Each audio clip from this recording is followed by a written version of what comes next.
Hello friend, तो कैसे हैं आप लोग? आप सब अच्छे होंगे। आज हम देखेंगे एसिड रेन के बारे में। ठीक, कि अम्ल वर्षा होती क्या है। ये जो आपका एसिड रेन होता है बहुत ही हार्मफुल होता है। स्किन के लिए हो गया, मतलब बहुत सारे इसके हार्मफुल हो सकते हैं। ठीक, लेकिन ये बनता कैसे है एसिड रेन या अम्ल वर्षा होती क्या है। ठीक, आप तो सुने होंगे कि बादल के जरिए नॉर्मल वाटर का बरसात होती है। ठीक, पानी की बरसात होती है। लेकिन ये अम्ल वर्षा होता क्या है उसको हम आज अच्छे से डिस्कस करेंगे यहाँ पर। ठीक, बहुत बेसिक होता है। बस एक बार वीडियो के अंत तक बने रहिए, आपको अच्छी तरीके से क्लियर हो जाएगा। ठीक, तो यहाँ पर देखते हैं हमारे वायुमंडल में क्या क्या उपस्थित हो सकता है। कार्बन डाइऑक्साइड हो गया आपका, कार्बन मोनोऑक्साइड हो गया आपका, H2O हो गया, बहुत सारे मतलब गैसें यहाँ पर हो सकते हैं। सल्फर डाइऑक्साइड भी हो गया, नाइट्रोजन भी हो गया, ऑक्सीजन हो गया, ये सब गैसें उपलब्ध होती हैं।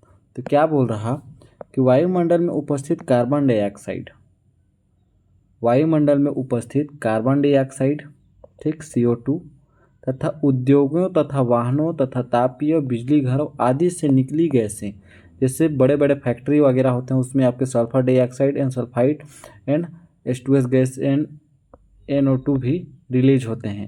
ठीक, तो क्या करता है कि वायुमंडल में जो उपस्थित पहले से प्रेजेंट है क्या, कार्बन डाइऑक्साइड, इसके बाद उद्योग या वाहनों के थ्रू, वाहन से या मोटर कारों से कौन सा गैस रिलीज होता है आपका, CO2 एंड SO2। ठीक, ज़्यादातर आपके कार्बन डाइऑक्साइड रिलीज होते हैं। इसके बाद वाहनों, तापीय बिजली घरों आदि गैसों से H2S, सल्फर डाई तथा नाइट्रोजन की ऑक्साइड जिसको बोलते हैं NO2। ठीक, प्रतिदिन वायुमंडल में मिलते रहते हैं। प्रतिदिन यह क्रिया वायुमंडल में मिलते रहती है। ये ऑक्साइड जल वाष्प और वर्षा के जल में घुलकर संगत अम्ल बना लेते हैं। ये क्या करते हैं, जल वाष्प से मिलकर इन संगत वर्षा, मतलब जल वाष्प जैसे वेपरेशन होते रहता है ना, जैसे जहाँ भी जल का ठहराव होता है वो उसकी उष्मा बाहर निकलते रहती है, वही तो आप आगे जाके बादल बनता है, वही फिर आके बरसता है। ठीक, वेपरेशन है वाष्प के थ्रू। वही बोल रहा है कि ये ऑक्साइड जो होते हैं आपके वाष्प, जल वाष्प जो होता है या वर्षा के जल से घुलकर संगत अम्ल बना लेते हैं। वर्षा के जल के साथ साथ गिरने से अम्ल की बूंदें ही अम्ल वर्षा कहलाती है। इसके बाद अम्ल बनाने के कारण ऊपर जाकर मिल जाएगा एसिड, तो फिर अम्ल बना लेते हैं। तो वहाँ का जो एरिया होता है, वहाँ का जो बादल होगा आपका पूरी तरीके से एसिडिक हो जाता है, अम्लीय हो जाता है। तो वही जब बरसात के रूप में नीचे गिरता है तो क्या होता है, उसी को हम बोलते हैं अम्ल वर्षा। ठीक, इसका pH जो होता है अम्ल वर्षा का 3 से 4.5 के बीच में होता है, जबकि सामान्य वर्षा का pH 5.6 से 6 के बीच में होता है। देखिए, ये आपका ध्यान देने वाला क्वेश्चन होता है। कौन सा, अम्ल वर्षा का जो pH होता है कितना होता है, 3 से 4.5। अम्ल वर्षा की, एसिड का नहीं पूछ रहा है, क्योंकि जो न्यूट्रल होता है आपका 7 होता है। 7 से ऊपर जितने भी आते हैं आपके pH वो होते हैं बेसिक, क्षार होते हैं। 7 से कम वाले अम्लीय होते हैं। ठीक, लेकिन जब अम्ल वर्षा की बात करें तो अम्ल वर्षा की बात करें तो 3 से 4.5 के बीच में अम्ल वर्षा, अगर इतने के बीच में बरसात हो रही, इतने pH के बीच में बरसात हो तो वो आपका एसिडिक होगा, पूरा एसिडिक रेन होगा। ठीक, जबकि सामान्य वर्षा की बात करें तो 5.6 से 6 pH के बीच में होता है। तो चलिए हम इसको ना एक वो चीज़ के थ्रू समझते हैं। इसको रिएक्शन के थ्रू समझा जाए तो कैसे होता है, वायुमंडल में क्या प्रेजेंट होता है आपका, कार्बन डाइऑक्साइड। ठीक, कार्बन डाइऑक्साइड जब H2O से क्रिया करता है जल से, ठीक, तो क्या बना लेता है आपका, इसको ऐड करना है, आपको कुछ नहीं करना है। यहाँ पर आपका ऑक्सीजन की मात्रा कितनी हो जाएगी, हाइड्रोजन जैसा का तैसा होगा, कार्बन हो गया, ऑक्सीजन यहाँ पास 2 है और यहाँ पास 1 है, तो हो गया आपका CO3। ठीक, तो ये बन गया आपका कार्बोनिक अम्ल।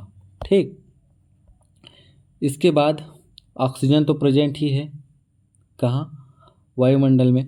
तो जब नाइट्रोजन ऑक्साइड फिर ऑक्सीजन से आपका क्रिया करके क्या बना लेता है आपका, NO2 एंड ऑक्सीजन रिलीज कर देता है, O2 के रूप में बाहर निकल जाता है।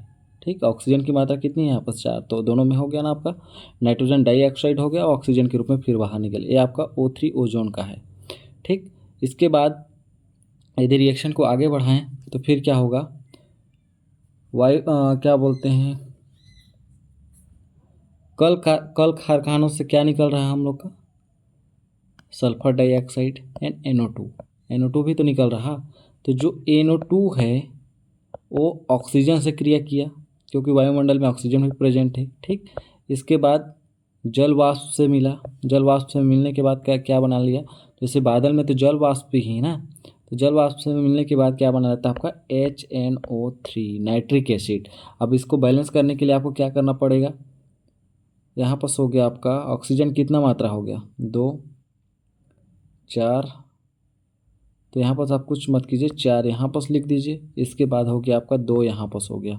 ठीक, और 4 इसके बाद यहाँ पर 4 नाइट्रोजन 4 हो गया, ये बैलेंस हो गया पूरी तरीके से। तो ये क्या बना लिया आपका नाइट्रिक एसिड। नाइट्रिक एसिड कैसे बनाया, समझ में आया, क्योंकि जो कल कारखाने होते हैं उससे नाइट्रिक एसिड भी आपका नाइट्रोजन ऑक्साइड रिलीज होता है। देन नाइट्रोजन ऑक्साइड वायुमंडल से रिएक्शन करेगा। ठीक, वायुमंडल से फिर निकलने के बाद ये क्या गैसें हैं, तो ये गैस जाके मिलेगा बादल से या पानी से मिलेगा, जहाँ पास बादलों के साथ मिलेगा। तो मिलने के बाद आपका नाइट्रिक एसिड बनाया, एसिड बनाया ना, एसिड तो बना ना यहाँ पास। तो एसिड बनाने के बाद फिर इसको अगर यदि आगे लिखना चाहें हम तो इसको मिटाना पड़ेगा। इसको बनाने के बाद फिर N2O5 + H2O, फिर से आपका नाइट्रिक एसिड बना लेगा HNO3।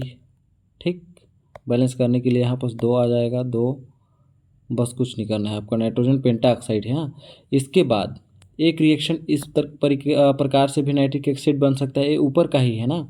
अब हम बात कर रहे थे नाइट्रोजन ऑक्साइड की, कि वायुमंडल में कल कारखानों से नाइट्रोजन ऑक्साइड भी निकलता है।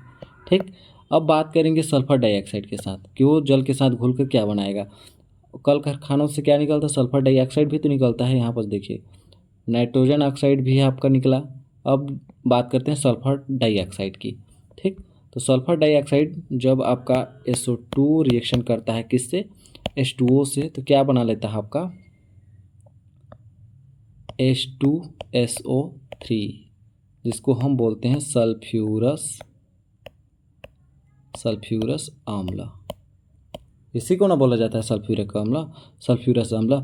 ये तो आपका सल्फर डाइऑक्साइड कहा।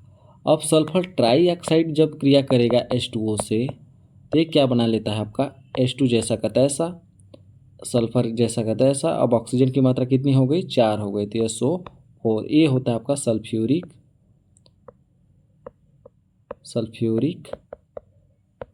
एसिड। देखिए आखिर में तो अम्ल बना ना, यही बादल के रूप में पूरी तरीके से जमा रहता है पानी के रूप में। जब बरसात होने के लिए रहता है तो बरसात के रूप में नीचे गिरने लगता है, तो यही होती है आपकी अम्ल वर्षा। यदि हम इसकी बात करें एक डायग्राम की, तो चलिए डायग्राम के थ्रू देख लेते हैं। जैसे आपका ये डायग्राम हो गया। ठीक, तो देखिएगा वायुमंडल में क्या प्रेजेंट है आपका, CO2 भी प्रेजेंट है।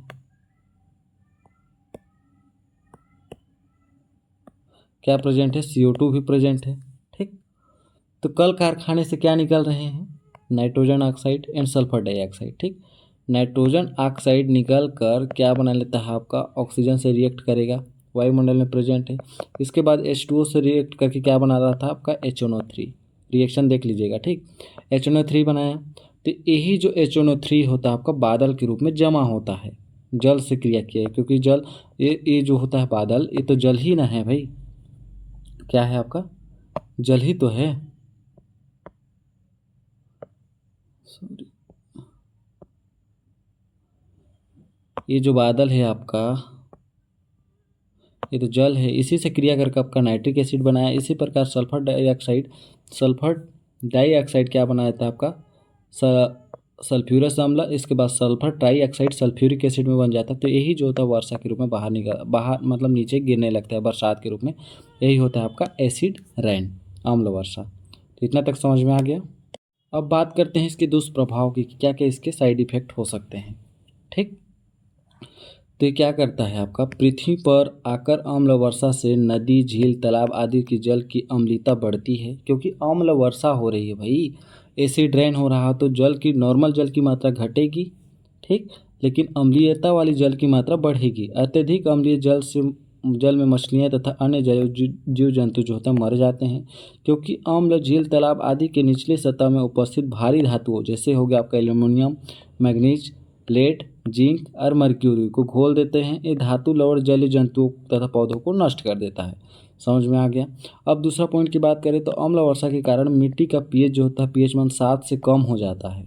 ठीक, मिट्टी का पीएच मान 7 होता है। ठीक, जबकि पेड़ पौधों के लिए अच्छी वृद्धि के लिए मिट्टी का पीएच मान 7.5 से लेकर 8.5 तक चाहिए, अल्प क्षारीय चाहिए, क्योंकि इससे 7 से ज़्यादा होता है वो आपका बेसिक होता है, क्षारीय होता है, 7 से कम वाले अम्लीय होते हैं। ठीक, तो इसके लिए चाहिए मिट्टी की अच्छी उपजता के लिए 7.5 से 8.5 तक होना आवश्यक है, लेकिन जब अम्ला वर्षा होगा तो इसकी अम्लीयता को और कम कर देगा। ठीक, संगमरमर जैसे कैल्शियम कार्बोनेट तथा अन्य इमारती पत्थरों में से बने इमारतें पुरातत्व धरोहर अम्लीय वर्षा से धीरे धीरे नष्ट हो रही है। वास्तव में सल्फ्यूरिक एसिड तथा नाइट्रिक एसिड दोनों ही कैल्शियम कार्बोनेट घोल कर क्रमशः कैल्शियम सल्फेट तथा कैल्शियम डाइनाइट्रेट बनाते हैं, जो जल में विलय होने के कारण जल के साथ साथ धीरे धीरे बह जाते हैं। मतलब ये जो प्राकृतिक धरोहर हैं जो संगमरमर पत्थरों से मिलकर बना होता है, ये उनको धीरे धीरे उसकी जो सुंदरता है उसको धीरे धीरे नष्ट कर रही है। ठीक, यदि उसको हम रिएक्शन को देखें तो कैल्शियम कार्बोनेट और सल्फ्यूरिक एसिड जब इसको रिएक्शन करवाए हम लोग तो क्या बना हम लोग का, ये टूट गया आपका calcium plus and CO3 minus में, ये हो गया आपका H2 प्लस और SO4 माइनस में टूट गया। तो ये क्या बना लेता है आपका कैल्शियम सल्फेट जो यहाँ पर बना है, प्लस को माइनस के साथ जोड़ दीजिए। अब H2 यहाँ पर हो गया आपका H2O और कार्बन डाइऑक्साइड के रूप में बाहर निकल गया। ठीक, जब हम H2CO3 को जब रिएक्शन करवाएंगे तो क्या बनेगा, CO3 को तो कार्बन डाइऑक्साइड बनेगा CO2 और एक ऑक्सीजन तो इसके पास ऑलरेडी बचा हुआ है तो ये H2O के रूप में बाहर निकल जाता है। ठीक, इसी प्रकार calcium carbonate and nitric acid के साथ भी क्रिया करके कैल्शियम डाइनाइट्रेट तो इस प्रकार का रिएक्शन करता है। ठीक, अब बात करते हैं फोर्थ पॉइंट की। तो अम्लीय वर्षा से पत्तियों का नुकसान पहुँचने के कारण पौधों की वृद्धि घट जाती है, यहाँ पर ना मत चट पड़ गया, घट जाती है अतः वनों की तेजी से विनाश होने लगता है एसिड रेन के कारण। ठीक, वर्षा में उपस्थित अम्ल के कारण धातु, सोने तथा चांदी से बने गहने वस्तुओं की चमक भी खोने लगती है। ये सब किसके कारण हो रहा है आपका, अम्ल वर्षा के कारण। इसको रोकने का क्या उपाय है, कल कारखानों में जो धुआं निकल रही है उसको प्योरीफाई करके ही बाहर निकाला जाए। ठीक, जो वाहन बहुत प्रदूषित वाले होते हैं, इसका जैसे हो गया जो बहुत धुआं देते हैं, गैस देते हैं, जैसे सल्फर डाइऑक्साइड हो गया, कार्बन डाइऑक्साइड, बहुत सारे गैस रिलीज करते हैं वाहन सब। तो जितने भी पुराने वाहन है तो उसको इलेक्ट्रिक वाहन में कन्वर्ट करके भी इसको रोका जा सकता है। ठीक, घरों से जो धुआं निकलता है लकड़ी जलाने से जिसमें आपका कार्बन डाइऑक्साइड होता है, सल्फर डाइऑक्साइड होता है, तो उसको क्या करते, कैसे रोक सकते हैं, ईंधन के रूप में गैस का यूज करके। ठीक, जो आपका गैस विहीन होता है तो उसको यदि हमें सबको प्राकृतिक के लिए धीरे धीरे सुधारा जाए ना तो इस सब की कमी आ सकती है।